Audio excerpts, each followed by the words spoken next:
है तो पता है आपको क्या करनी है, ये तो आपको भी पता है। देखिए कह रखा है in figure 8.13 find tan p minus का cot r। देखिए मैं फिगर बना ही दे रहा हूं आपके पास, क्वेश्चन नंबर 2 है आपके पास। इस तरह का आपके पास एक फिगर बना हुआ है राइट एंगल ट्रायंगल। इस राइट एंगल ट्रायंगल में आपके पास ये p, ये q और ये है r। इसमें आपके पास ये 12 सेंटीमीटर का है, ये 13 सेंटीमीटर का है, आपके पास ये नहीं है, और राइट एंगल ट्रायंगल है इस पे। हमें क्या बताना है कि tan p minus cot r, tan p minus cot r क्या है बताते हैं, देखते हैं tan p minus cot r क्या होगा। अब देखिए अगर पाइथागोरस हम लगाए, पाइथागोरस तभी लगता है जब कोई भी राइट एंगल ट्रायंगल में, कोई भी ट्रायंगल में एक एंगल 90 डिग्री का होता है तभी पाइथागोरस ट्रिपलेट उसमें लगेगा, अदरवाइज पाइथागोरस ट्रिपलेट हर एक ट्रायंगल के लिए वैलिड नहीं होता है। तो इसमें हम बात करें क्या, ये हमारे पास राइट एंगल ट्रायंगल हो गया। तो हमने पढ़ा था कि राइट एंगल के सामने की जो साइड होती है वो क्या होती है, हाइपोटेनियस होती है। राइट एंगल की जो नीचे की साइड होती है ये होती है क्या, बेस होती है। राइट एंगल को जैसे वर्टिकली ये लाइन खड़ी होती है तो ये होती है आपके पास क्या, परपेंडिकुलर। तो इस परपेंडिकुलर में देखिए हमारे पास ये बेस दे रखा है, बेस तो नहीं है हमारे पास, हाइपोटेनियस है, परपेंडिकुलर है, बट बेस नहीं है। तो हमारे पास पाइथागोरस ट्रिपलेट क्या कहता है, पाइथागोरियन ट्रिपलेट, पाइथागोरियन ट्रिपलेट आपके पास क्या कहता है कि जो हाइपोटेनियस का स्क्वायर होता है वो परपेंडिकुलर के स्क्वायर और प्लस बेस के स्क्वायर के बराबर में होता है। यही पाइथागोरस ट्रिपलेट कहता है। आप 8th स्टैंडर्ड और 9th स्टैंडर्ड में भी ये बातें पढ़े होंगे कि जो हाइपोटेनियस का स्क्वायर होता है वो परपेंडिकुलर का स्क्वायर और बेस के स्क्वायर के बराबर में होता है। तो हमारे पास देखिए क्या क्या चीजें हैं, जो भी चीजें हमारे पास है उसको पुट कर देंगे। तो देखिए हमारे पास हाइपोटेनियस है 13, हमारे पास बेस नहीं है, हमारे पास परपेंडिकुलर है 12। तो हाइपोटेनियस की जगह पर हम क्या पुट कर सकते हैं, 13। देखिए हाइपोटेनियस जो है ये कितना है, 13 है, तो 13 पुट कर देंगे, कर दिया हमने।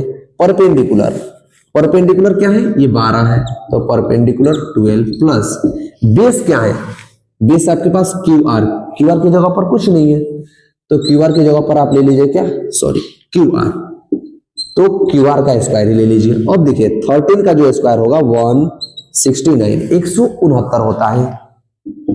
जो 12 का स्क्वायर होता है वो 144 होता है, प्लस का क्यू आर का स्क्वायर।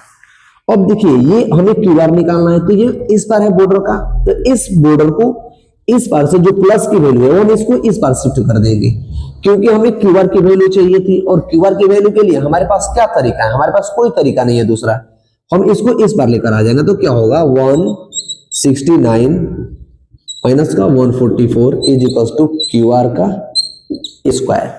169 में से 144 जाएगा तो ये बचेगा कितना, 25 इक्वल्स टू क्यू आर का स्क्वायर। हमने तुरंत आपको बताया था कि अगर किसी भी चीज से इस पार से स्क्वायर हटता है तो इस पार रूट चढ़ता है, यानी जो क्यू आर होगा यहां से वो क्या हो जाएगा, जो क्यू आर होगा वो हो जाएगा कितना, 25 पर रूट। अब 25 का रूट कैसे निकलता है, देखो मैं रूट भी बता दे रहा हूं आपको कि जैसे मान लीजिए 25 हुआ तो हम 25 का क्या करेंगे, फैक्टर निकालेंगे। तो फैक्टर 5 से निकालेगा तो 5 मर्थ में, ये 5 से जाएगा तो 1 मर्थ में, यानी 25 को हम ऐसे लिख सकते हैं ना कि 5 × 5 लिख सकते हैं। ब्रैकेट में अगर 2 डिजिट सेम आती है तो ब्रैकेट से एक डिजिट बाहर हो जाती है, यानी 5 हो जाएगा। तो यहां पर क्या होगा, ये 5, यानी यहां से कह सकते हैं हम क्या कि क्यू आर की जो वैल्यू आई हमारे पास वो कितना ही 5, यानी यहां से हम ये भी कह सकते हैं कि जो बेस थी हमारे पास वो कितनी आ गई, 5 आ गए। अब ये सेंटीमीटर में है तो इसकी यूनिट भी क्या होगी, सेंटीमीटर में होगी। आई होप कि यहां तक चीजें आपको अच्छे से समझ में आई होंगी। अब हमें निकालने क्या है, tan p माइनस का cot r। तो देखिए हमने पीछे भी कहा था कि अगर पीछे आप वीडियो को नहीं देखें तो पीछे जाकर के वीडियो को देखिए, मैंने tan p cot r sin cos tan cosec से का फॉर्मूला क्या होता है सारे मैंने बता रखा है। तो देखिए जो tan थीटा होता है वो होता है क्या, साइन पी अपॉन में एच कॉस बी अपॉन में एच टाइम जो होता है पी अपॉन में बी, क्या होता है पी अपॉन में बी। और इसी के ऑपोजिट होता है क्या कॉट, यानी कॉट थीटा जो होता है टेन पी, देखिए टेन पी माइनस का कॉट आ रहा है ना, तो टेन पी ले लेंगे हम एक बार यहां पर और कॉट आर लेंगे, तो देखिए कॉट जो होगा वो बी अपॉन में पी होगा, बी अपॉन में क्या होता है पी होता है। टेन के ऑपोजिट होता है कॉट और कॉट के ऑपोजिट में होता है क्या टेन, ये एक दूसरे के इनवर्स में आते हैं, यानी टेन के ऑपोजिट में कॉट हो जाएगा और कॉट के ऑपोजिट में टेन हो जाएगा। बट यहां पर आप चीजें एक देखिए, तो P एंगल P कह रखा है, एंगल P का मतलब क्या है के वाला एंगल हमें लेना है। अब इस एंगल के सामने की जो साइड होगी ये हो जाएगी क्या परपेंडिकुलर। अभी तक ये बेस का काम कर रही थी, लेकिन हमें एंगल निकालना है P पर, कि tan P क्या होगा, तो B अपॉन P अपॉन में जो B होगा वो इस एंगल के हिसाब से होगा, एंगल के अकॉर्डिंग होगा। तो हमारे पास अब तक ये बेस हो रही थी, बट ये अब क्या हो जाएगी परपेंडिकुलर होगी, ये परपेंडिकुलर हो रही थी, तो एंगल P के लिए ये बेस का काम करेगी और ये परपेंडिकुलर का काम करेगी।